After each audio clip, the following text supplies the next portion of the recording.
At the Sports History Network, we're proud to introduce you to a new sponsor for our podcasts. It's Home Field Apparel, your premium collegiate apparel brand right out of Indianapolis. They've got incredibly comfortable t-shirts, plus they're officially licensed with vintage college designs. They have over 150 plus colleges available now and always adding more. Homefield digs through the archives and history of your school to find unique logos, mascots, and moments to make thoughtful designs for your school.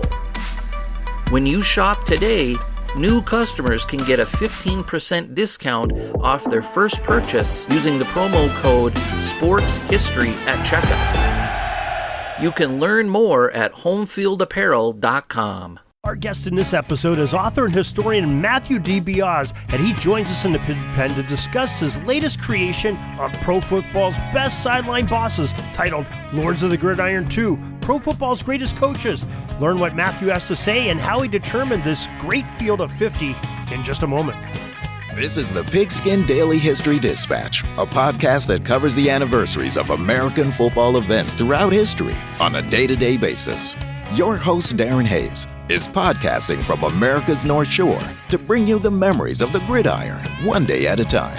So as we come out of the tunnel of the Sports History Network, let's take the field and go no huddle through the portal of positive gridiron history with pigskindispatch.com. This podcast is part of the Sports History Network, your headquarters for the yesteryear of your favorite sport. You can learn more at sportshistorynetwork.com. Hello, my football friends. This is Darren Hayes of pigskindispatch.com. Welcome once again to the Pigpen, your portal to positive football history. We have a very interesting program for you tonight. We're going to talk about some of the leaders of the sidelines, some of the greatest in NFL history, as a matter of fact. And we have an expert historian and author that's wrote multiple books on coaches. And one in particular we're going to talk about is the greatest NFL coaches. His name is Matthew DiBiase, and he is a very interesting fellow. I'm going to bring him in right now. Matthew DiBiase, welcome to the Pigpen. Thank you, Darren. It's a great honor to be here. Thank you. Now, Matthew, you have quite a few things going on here. You know, as I was chatting with you prior to us scheduling this, and I've been trying to do some studying up, making sure I know a little bit about you. You shared your book with me, which I greatly appreciate. Great book. And name of that book, by the way, before we go too far, is Lords of the Gridiron 2, Pro Football's Greatest Coaches. So if that doesn't spark some interest in you listeners to get that book, I don't know what does, but great title. Thank you. Yeah. And basically, this is my, ladies and gentlemen, this is my fourth book. My first book, Bench Bosses, the NHL's Coaching Elite, came out in 2015. My second book, The Art of the Dealers, the NHL's Greatest General Managers, came out in 2017. And my third book, Lords of the Gridiron, College Football's Greatest Coaches, came out in 2019. What I've been is, you know, I've always loved sports history, and I've always had this motto as a writer: history abhors a vacuum. And with my first three books, each one is groundbreaking. With my first book, Bench Bosses, the NHL's Coaching Elite, no one had ever attempted to rate the 50 greatest NHL hockey coaches using an analytical method before. It was never done. My second book, The Art of the Dealers, the NHL's Greatest General Managers, not just innovative in hockey literature, but sports literature as a whole, especially dealing with the four great North American sports: football, baseball, basketball, and hockey. No one, as far as I could tell, had ever done a book where the 50 best general managers of a given sport were actually evaluated. It's never been done. I mean, imagine if someone had did that for baseball, like comparing Branch Rickey versus the late George Weiss of the Yankees, or heck, or Buzzy Bavasi or whomever. I mean, who knows? Maybe I might do that if I live long enough. Maybe I'll do that down the road. But again, it was groundbreaking, and it still sells. My book, in Canada and like that. And my third book, Lords of the Gridiron, College Football's Greatest Coaches, that too was a groundbreaking work. No one had ever attempted to rate the greatest Division 1A football coaches using an analytical method, okay?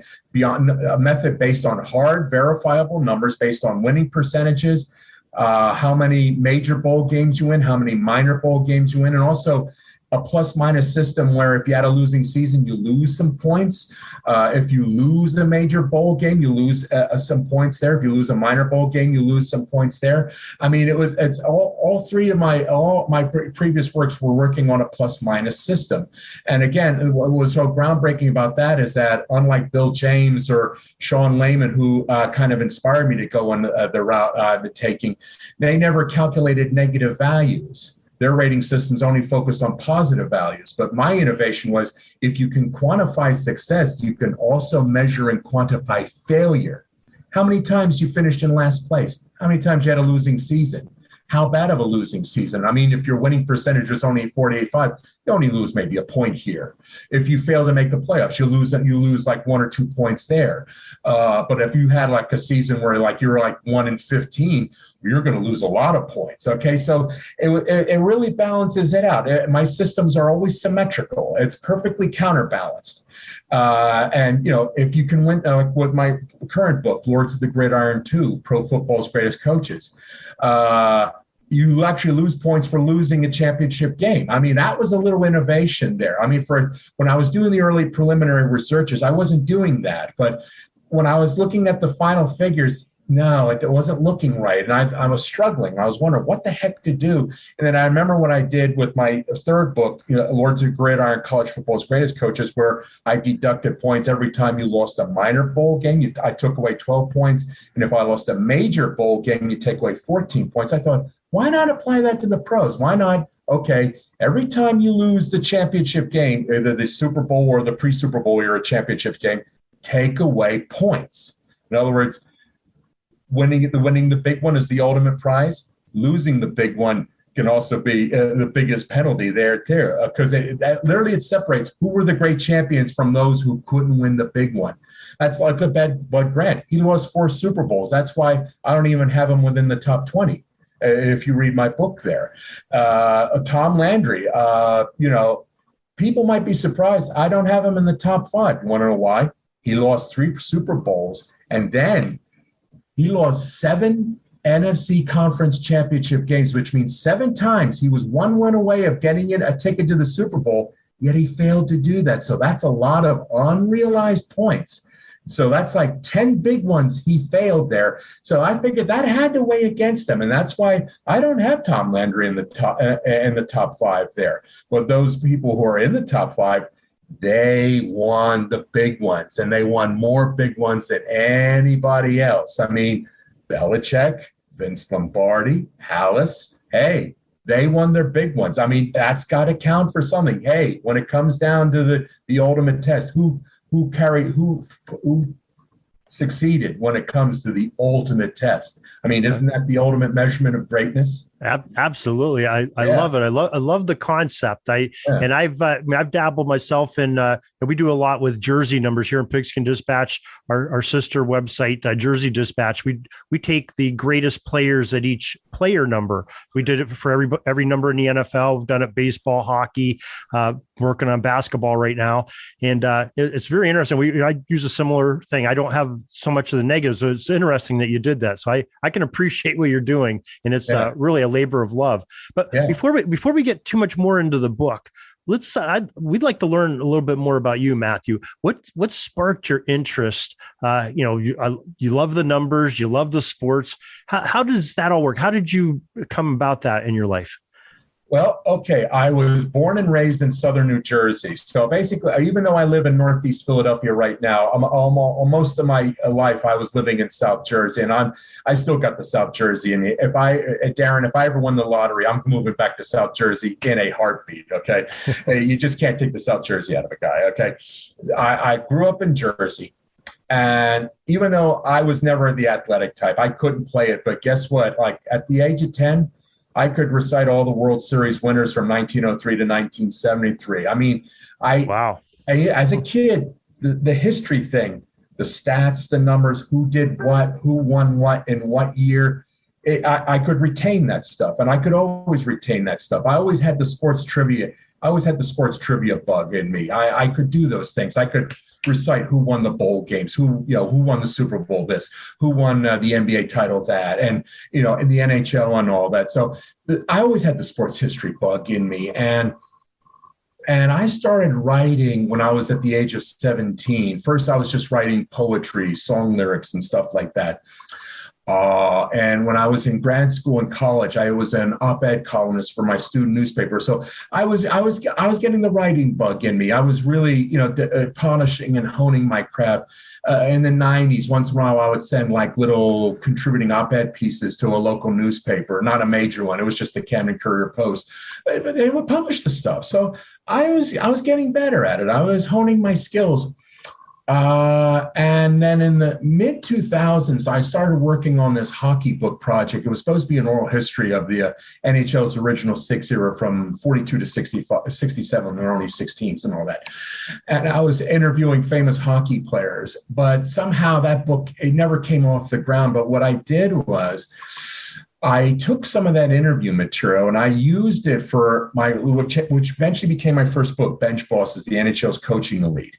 And that's when I developed the concept, of rating and ranking who are the 50 greatest NHL coaches there, basically filling a void because no one had ever done it before. Here is a chance to fill a vacuum and all that because, I like doing that. I like, even if you don't accept my rating system, at least you have a frame of reference to refute me if you feel so moved to refute me. But at least it's there. If you want to challenge me on it, you can use what I did before as a frame of reference there. At least it helps. If someone ever asks, who were the 50 greatest NHL coaches? My book is the answer right there.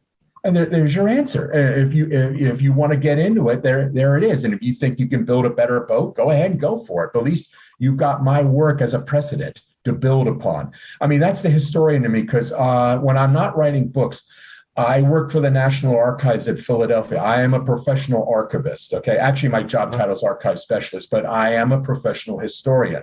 I was always a history buff in school, and high school and all that.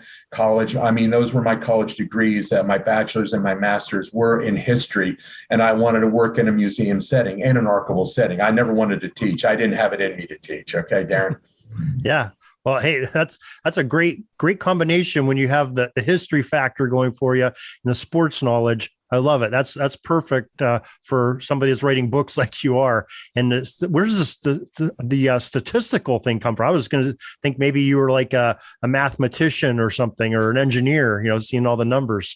No, actually, math was never really my forte. But it's basically, how do you read the numbers? It's not so much about crunching numbers. It's reading and interpreting them, creating systems for which you can rate and evaluate people, comparison and contrast, kind of like what Bill James did, with his win shares method and other baseball analysts. How can you use numbers to tell a story and paint a picture? And that's what I do. And that's what my books do. Using numbers, I create systems where there are no more sectional biases. There's no more subjective opinions. You're using very hard, verifiable numbers that anyone can look up. They're right out there. All you have to do is reach out and grab it. And using my system is, that's why. Okay, yeah, based on this, now I know why he came up with this evaluation, because the numbers say, yep, it matches what he said in the numbers there. Okay, there's no more sectional biases. Oh, yeah, you're a Penn State fan. That's why you vote. You put your thumbs down on this guy here. You come from Alabama. No wonder you're a partisan. No. My system do is get rid of the prejudice, get rid of the subjectivity. Okay, it's fair. It's fair and impartial there. Okay, and it stands on its own there. You can't argue with those numbers. It's there. It's a matter of record book. I'll tell you what. When I first opened up the book, I saw the title, and we talked a little bit, and I said, okay, you sent me a copy, and I opened it up. I said, okay, I'm going to poke some holes in this. And I'll tell you what, I had, I didn't have it wrote down, but I had in my mind. I know a little bit about football history. And I said, okay, I've got some names in there. Let's see if it passes my test. I'll tell you what, it was pretty much spot on, especially your top 5. It went pretty much, there was a few minor surprises in there, but all in all, the top 50, I'm like going, wow, he did this subjectively, analytically, and the numbers say pretty much what, the feeling is out there. It really supports what a lot of people believe. Now, were there any surprises to you in your top 50? Surprises. The fact that Andy Reid rated as high as he did. Right now, I've got him at number 11 there. And if he can come up with, if he had gotten to the Super Bowl and won the Super Bowl, who knows? I think he could have cracked the top 10 if he had done so. But if he can put together a Super Bowl season where he can bag one, I think he's got a very strong chance of cracking the top 10 if he really does well this season here. The fact that he's that close, knocking on the door of greatness and all that. In terms of surprises, oh man, what a surprise for me. Nothing really surprised me that. I don't think anything really surprised me that much. I think it pretty much conformed to what my thoughts were. I mean, some people might be surprised where I put Vince Lombardi in my pantheon, but I think it's if I explain it in my book chapter on him, it's that he only coached 10 seasons, and if he had gone for 15 or like 15 seasons, I think we can put him even higher than even higher in the top 5. Okay. As it were, but it was just the lack of longevity for Lombardi. Sadly, he was cut short. It's the same with Bill Walsh. Bill Walsh is in the top 10, but people might be surprised that he's not top 5. But again, he only coached 10 seasons, and he also had 2 or 3 losing seasons there, and that's negative drag there. It's like that sank him down a little bit, just like it did Tom Landry. I mean, Tom Landry lost all those big ones. There you go. Yeah. My second thing, that I looked at, of course, I'm from Western Pennsylvania. And so I said, okay, how many Steelers coaches are on this list? And I was surprised about how many made that. I wasn't expecting 4. 3, I could expect. That 4th one with Buddy Parker making, of course, Mike Tomlin, Chuck Nolan, Bill Cowher are on your list, but Buddy Parker making it, and probably more for his Detroit and some other teams he was on, not so much for the Steelers run, but that's one thing I was surprised as a Western Pennsylvania fan.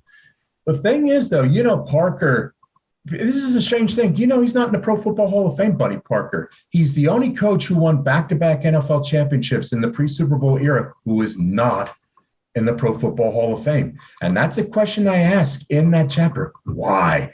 Though I often wonder to myself, there might be a potential reason if you read in the chapter. Again, here he is in Detroit, yet he was the last coach to have an all-white squad. And this is Detroit now with a major African-American population, yet his teams were lily white.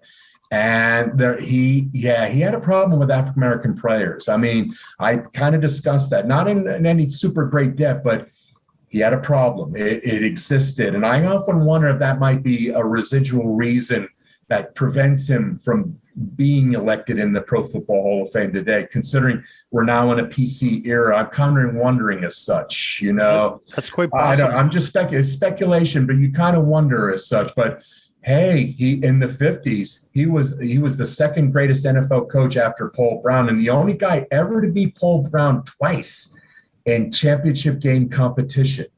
Back-to-back years at 52 and 53. I mean, he coached some great players there. And in 63, he came so close to getting the Steelers in the NFL championship game. Oh, if they had just won that game against the Giants in week 14 and 63, but I mean, he came close before Chuck Noll. He was the greatest Pittsburgh Steelers coach before the rival Chuck Noll. So, hey, there he goes. You're right. You're right. So, you really do a great job. I mean, we were talking about how you analyze this and put the statistics and the numbers to use to rank them. And you do a beautiful job. You start off the beginning of your book before you even talk about any of the coaches. You use probably 10, 12 pages, I'm guessing, or something in there of explaining your system. And one of your dilemmas was that you wanted to consider some of the earlier NFL coaches, the 1920s, 1930s, I think is what you're referencing. Definitely pre-Super Bowl, where there wasn't as many, numbers, wasn't as many teams, how to be fair to somebody, comparing them to Bill Belichick and Paul Brown to, some of the Guy Chamberlain and some of those coaches back in the day. And I thought that was interesting. Maybe if you could discuss that just a bit. Well, that was a problem, sports fans. For those of you who don't know, the NFL from 1920 to 1932 did not have a postseason. It was just basically, it was essentially the champion was determined by who had the best winning percentage at the end of the regular season on a given date. I mean, sometimes it took a long time before you had uniform scheduling. I mean, some teams would play 17 games. Some teams would only play like 10.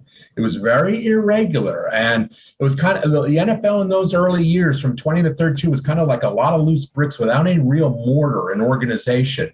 And during the Great Depression, a lot of teams had to fall by the wayside. All those small market teams, like the Portsmouth Spartans, the Providence Steamroller, the Staten Island Stapletons and all that. And basically, by the end of 32, what you had was like 10 or 11 surviving teams. And then in 1933, the NFL creates the concept of the postseason, a championship game.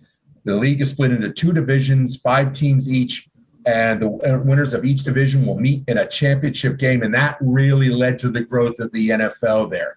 And when I was developing my rating system, one challenge in all of my books is that it's got to be fair to all eras. In other words, a coach or a general manager from 1917 has to have the same chance at greatness as a coach and general manager have in 2022. You've got to have fairness, okay? You got to be able to make sure that all coaches or managers involved have an equal chance at greatness. And I think that's what my book does, is create that balance. If you look at my top 10, it's a good representation of all the eras. And I've got, guys who coached in that early year from 20 to 32, George Halas, Curly Lambeau, Guy Chamberlain. People who will ask, who's Guy Chamberlain? Well, guess what? He was the greatest NFL coach of the 1920s, according to my rating system. He was the first NFL coach to win 4 championships as a coach. He was a player coach. He was one of the greatest ends in the NFL during between the pre-postseason era of 1920 and 1932.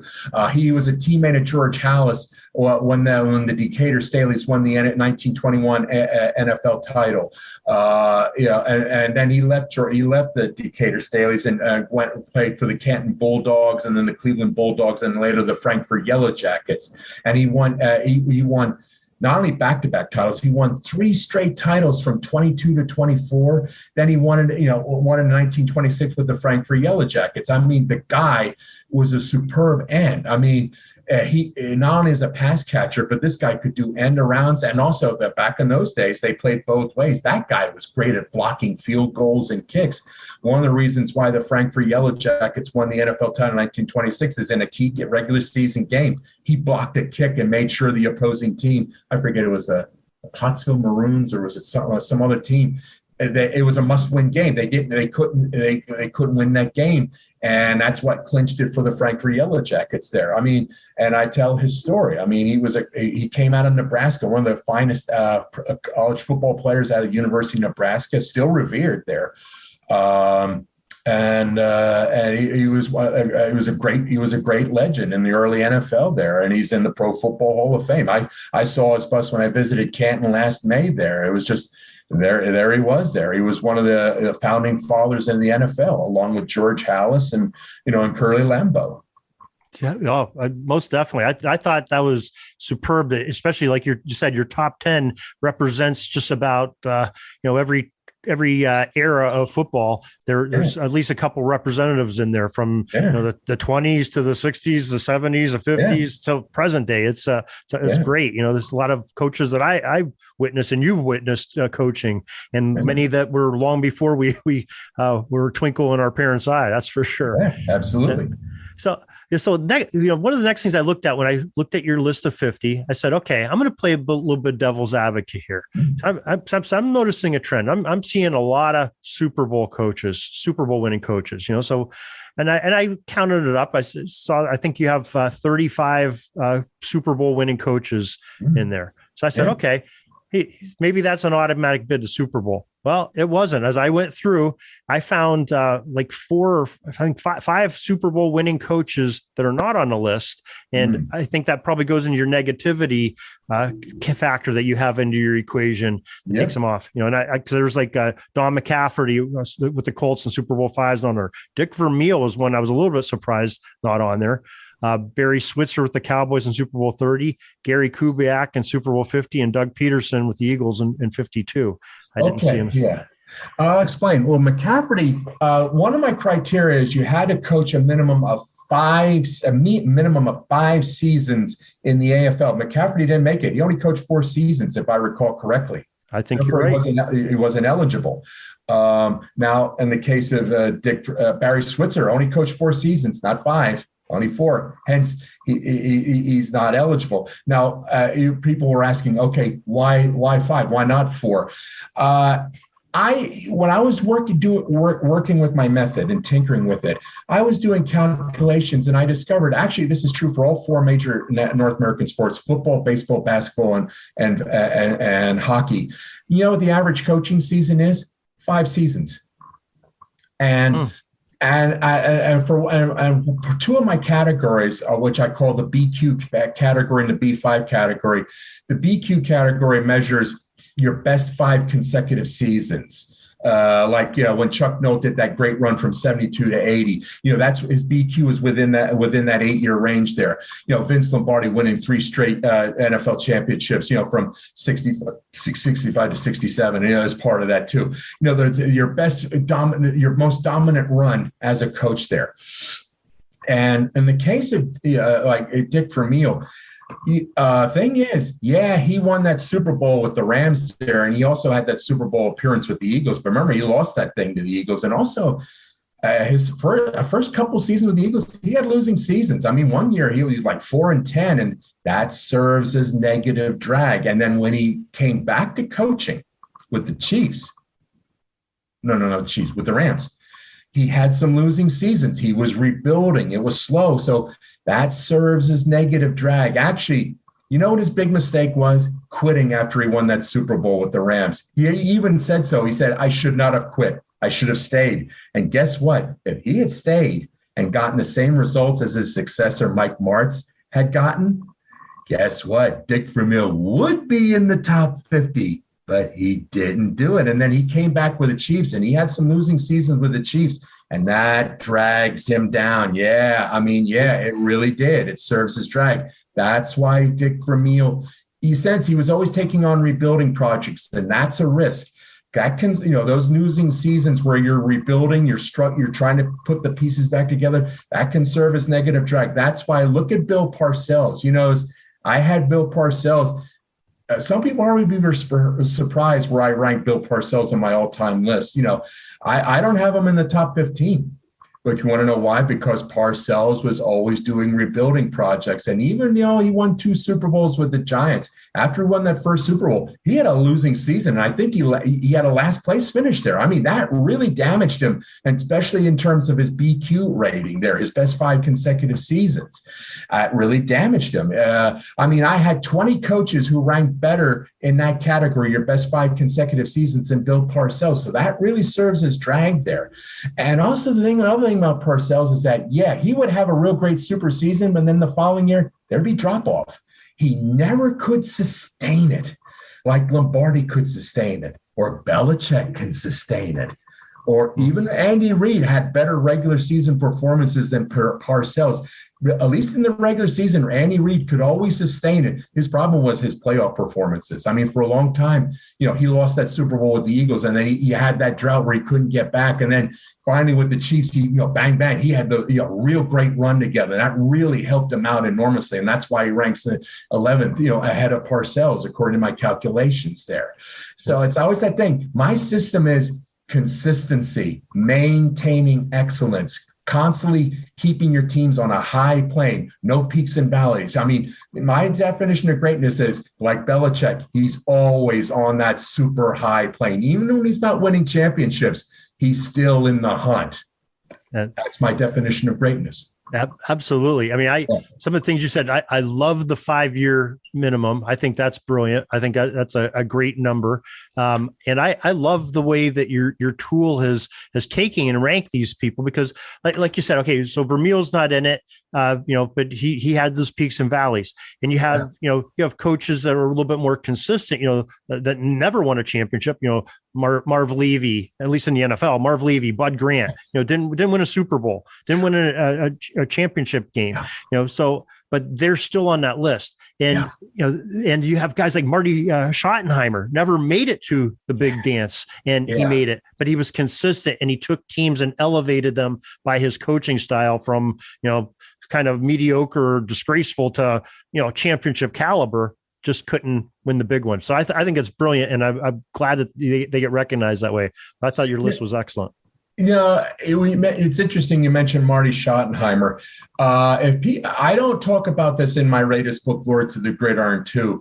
Actually, I had a chapter on it, but I had to delete it because it was just making my book too big. I had to reduce it down to a manageable figure. The original manuscript was like 490 pages, and I trimmed it down to 420. I had to get rid of the fat. And one of the chapters I got rid of was this chapter called Heartbreak Coaches. I'd just like to tell your listeners out there that I invented a sports term. It hasn't really caught on yet, but I talk about it in my very first book, Bench Bosses, the NHL's Coaching Lead. And I talk about it again in my second book, The Art of the Dealers, the NHL's Greatest General Managers. It's the concept called a heartbreak coach. When I was doing research for my very first book, I came across this phenomenon. Coaches who would get their team, I got a lot of playoff appearances with their teams, but guess what? They couldn't make it to the Stanley Cup Finals. Forget about winning the championship. You couldn't even get one of the 2 tickets to the big dance. And all of a sudden, I saw a pattern in this, and I started saying, how many other coaches are like this? And I came up with this standard.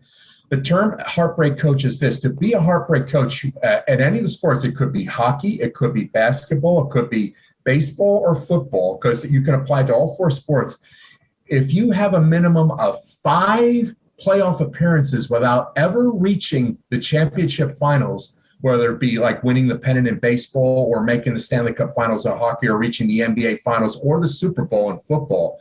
If you have a minimum of 5 playoff appearances without ever earning a ticket to the big dance, that makes you a heartbreak coach. And that was Marty Schottenheimer's Achilles heel, because according to my calculations, he was the greatest heartbreak coach in all of NFL history. I think he was 11 playoff appearances, or was it 13, without ever making it to the Super Bowl there. The next guy, and I talk about him in the book, Chuck Knox, 11 playoff appearances. He never made it to the Super Bowl. And that's why he lost his job with the Rams. He lost his job there with the Buffalo Bills, and that's why he lost his job with the Seattle Seahawks. He couldn't get a ticket to the big dance. I mean, I think it was 4 or 5 times he was in the conference championship game, and he couldn't get it done.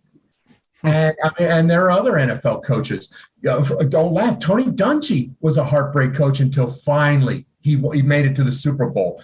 Let's see, who else? Coughlin with the Giants. He was a heartbreak coach. He had 6 playoff appearances till finally in 2007 he made it to the Super Bowl, and he won the Super Bowl. The thing is, to stop being a heartbreak coach, as long as you get a Super Bowl berth, you're no longer a heartbreak coach. You don't even have to win the Super Bowl. Just get a Super Bowl berth, and you stop being a heartbreak coach there. John Madden was a heartbreak coach. Yeah, he was the very first heartbreak coach in pro football history. Was it 6 times? He had playoff appearances. He couldn't get it done. And finally, Super Bowl 11, he made it. He finally broke his curse. He was the first one to break his curse there. But yeah, he was the very first heartbreak coach in pro football history. And you can apply it to hockey. If you read my book, Jacques Martin is the greatest heartbreak coach in NHL history. 12 playoff appearances, never made it to the Stanley Cup Finals. And down the road, when I do my book on the NBA, you're going to be surprised. Of all those 4 major North American sports, NBA has more heartbreak coaches than any of the 4 other sports. And when my NBA basketball comes out in October 2026, you'll learn who they are, okay, who's the biggest heartbreak coach in NBA history. And also, when I talk about Major League Baseball, that's gonna be my very next book. That's going to come out April 2026. I will get into who are heartbreak managers, because right now there are 3. It took the creation of multiple rounds of playoffs before finally you got a major league manager with a minimum of 5 playoff appearances without ever winning a pennant.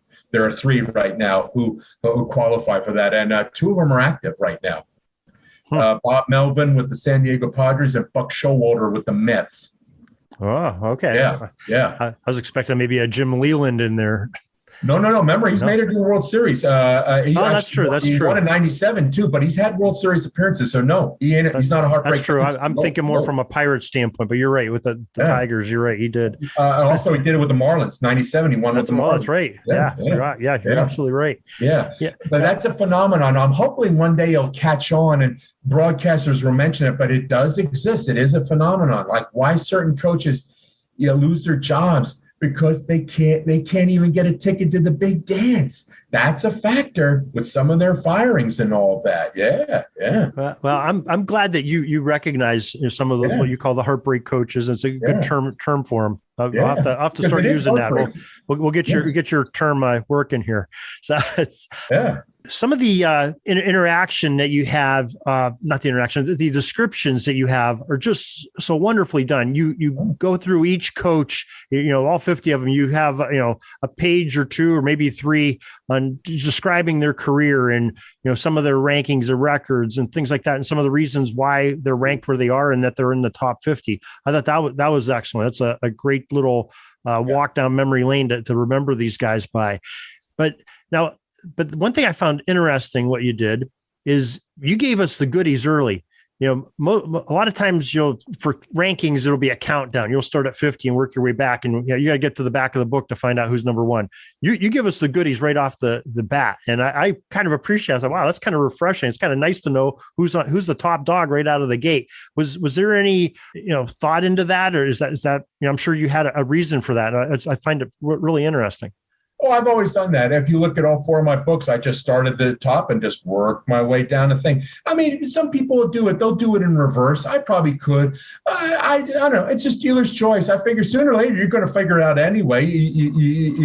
Some people, they don't want to wait. They want to say, I don't want to hear the labor pains. I want to see the baby, And so here's the baby, Yeah. Christmas morning, you want to open up that big box, not do your stocking first. That's true.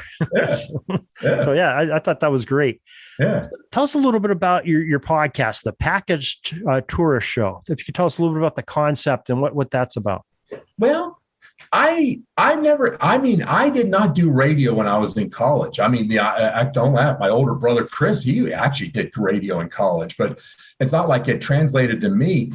A dear friend of mine, his name is Ralph Tycho. He does podcasting on the Comfortably Zone network. We became Facebook friends. He lives out on the West Coast. And Ralph, if you're listening, hey, how you doing, man? It's a shout out, man. Love you, man. We became friends. We shared some common interests and all that. We're baseball history fanatics, sports history and all that. And he saw something in me. Don't ask me why. He said, Matt, I want you to do a podcast. He said, I want you to create your own show where you just talk about stuff. And I'm in my third season now. Ladies and gentlemen, it's called The Packaged Tourist. It's on the Anchor Network. If you Google my name, The Packaged Tourist or Matthew DiBiase, you will see the website for my show, okay? And it's in its third season. And I tape Tuesday evenings at 10 p.m. Eastern Standard Time because, I live on the East Coast there. And I tape it, and then I put it online after 10:30 p.m. Eastern Standard Time on the Anchor Network. It's a half-hour show, and I interview most authors. Sometimes I've interviewed poets. I remember a sculptor I interviewed, a guy who worked for C-SPAN, a cameraman who worked for C-SPAN, just interesting people, but mostly authors, professional historians. If they've got a book that just came out, I interview them about the book. Tell me about your latest release here. Or sometimes we just do career retrospectives. Tell me about your writing career here. And I cover the waterfront. I can talk about sports. I can talk about politics. I can talk about history. I've interviewed some Civil War buffs because I'm a major Civil War history buff. Military history has always been my forte. I've talked to World War II buffs, historians there. A guy named Chris Kolakowski. I mean, he works in a museum out there in Wisconsin. We did a beautiful thing about the anniversary of the Bataan Death March. And in fact, he and I are going to do a show because I'm president on vacation right now on the 160th anniversary of the Battle of Antietam as soon as I get back from my vacation. I've done Civil War retrospectives. In fact, my last show was a retrospective on the Second Battle of Manassas, a Civil War battle there with a Civil War expert, William Conner, who's been on 2-3 times. I've had some old guests, recurring guests and all of that. And And for half an hour, I ask them, tell me your story about this book and where can people buy it and all of that. And I give them, and I'm not just dealing with name authors. I will talk to anyone, because like myself, that's why, Darren, I'm so grateful you're having me on, giving me a chance to promote my work here. I will give people, you don't even have to be conventionally published. If you self-publish, I will give you a platform where you can promote your books, and I'll help you out and all of that. Because, hey, I'm in that same boat myself. So I like to help out other authors who, are trying to get recognition and all of that. And it's not just sports or politics. I know I have this one lady, I'm going to talk to her again in December. She writes Christian romance novels and all of that. We just talk about that. She's a very fine guest. Her name is Sharon Connell there. A little plug for her. She writes very good Christian literature if you're into that. Okay.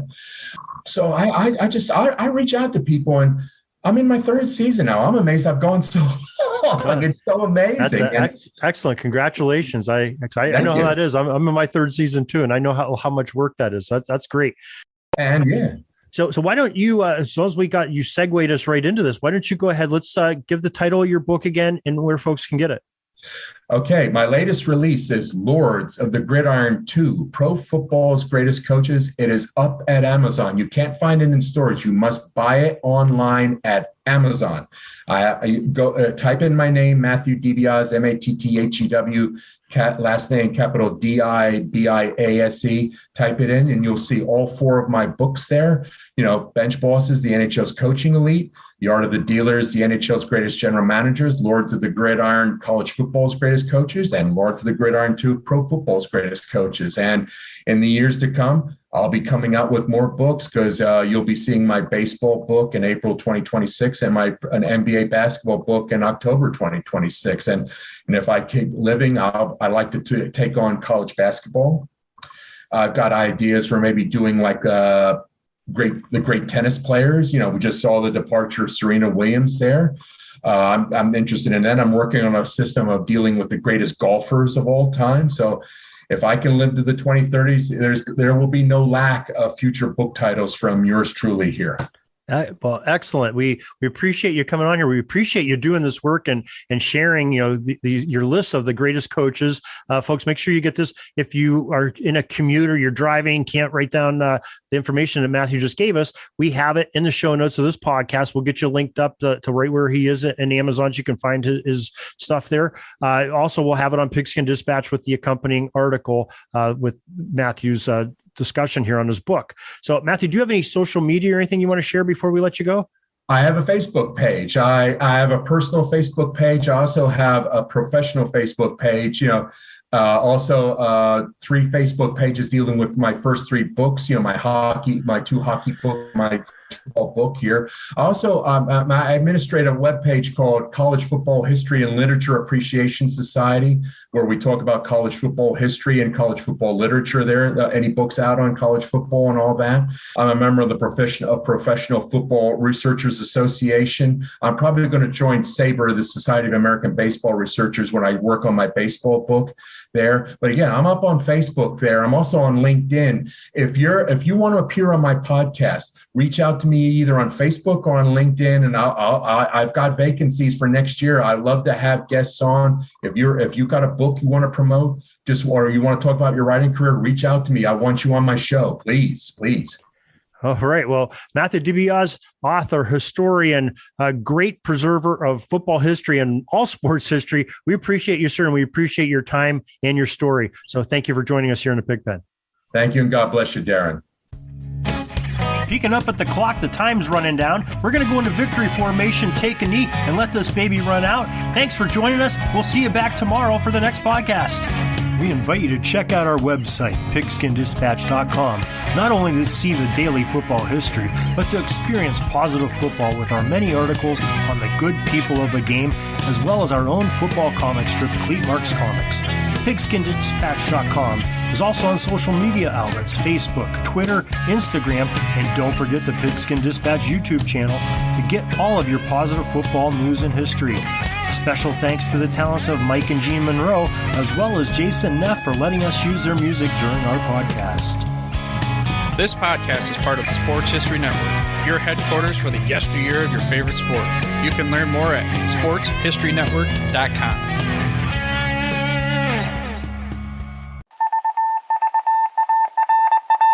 It was just another ordinary day in the offices of the Pittsburgh Guardian newspaper circa 1924. But for Marla Delft, assistant editor, everything was about to change. For she was about to discover the awesome attractiveness of Row 1 brand retro sports paraphernalia items thanks to Orville Mulligan, sports writer. And there it is. Wow, Orville, that's really the bee's knees. Isn't it just? A poster-sized replica of the actual 1909 World Series program cover. I can see that. But where did you get it? And where'd you get it framed? I ordered it from the Row 1 website, where over 6,000 items of sports memorabilia from the 1880s to the 1990s are available for reproduction, in multiple sizes and in several different materials, with over a dozen styles of frame to choose from for prints like this. Well, I'm sure Mr. Delft would love to put up more of these in the office. But I'm equally as sure they're beyond this newspaper's budget. Not at all, my dear Marla. See for yourself. Go to sportshistorynetwork.com/row1. sportshistorynetwork.com/row1. Oh my, these are good prices. Oh, and look at this stuff. Oklahoma-Nebraska football, college basketball art, Michael Jordan items. And so retro it was that sports Marla Delft advertisement discovered the flowers. splendiferous magic of Row 1 sports memorabilia, arts, and prints. You can too by visiting sportshistorynetwork.com/row1. That's ROW1 today for access to the full Row 1 catalog of gallery prints and gifts like t-shirts, long-sleeve shirts, telephone cases, coffee mugs, blankets, pillows, towels, and even shower curtains. Act today for 15% discount off all prints with coupon code SHN15 and 20% off all other items with coupon code SHN20 at checkout. And keep your dial locked to the Sports History Network for the exciting chronicles of the 1920 sports world in Orville Mulligan, sports writer. Coming soon.